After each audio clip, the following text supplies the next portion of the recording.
আপনি কি জানেন ১০০টি চোখ বিশিষ্ট দেবীর কথা? হ্যাঁ, আমি শতকী দেবীর কথাই বলছি। শতকী দেবী হিন্দু ধর্মে একজন অনন্য দেবী। কথিত আছে যে প্রাচীনকালে দুর্গামসুর নামে একটি রাক্ষস ব্রহ্মার জন্য কঠোর তপস্যা করেছিলেন।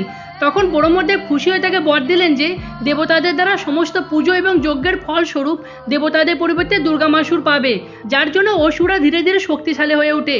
যেহেতু বেদ দেবতাদের শক্তির প্রধান উৎস ছিল, তাই অসুররা বেদকে ধ্বংস করার সিদ্ধান্ত নিলেন। ধর্মীয় আচার না হওয়ার জন্য বৃষ্টি হয়নি, ধীরে ধীরে সমগ্র পৃথিবী শুকিয়ে যাচ্ছিল, খাদ্যের অভাব হয়ে পড়ে, এমনকি জলের অভাবও হয়ে পড়ে।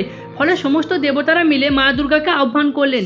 তখন মা দুর্গা দেবী শতকী রূপে প্রকট হন, যিনি ১০০টি চোখ বিশিষ্ট ছিলেন। সেই সময় পৃথিবীর এরকম করুণ অবস্থা দেখে দেবী শতকীর সমস্ত চোখ দিয়ে জল পড়তে লাগে। দেবী শতকীর এই কান্না পৃথিবীতে বৃষ্টি রূপে অবতীর্ণ হওয়ার পর পুনরায় নদী বইতে লাগে।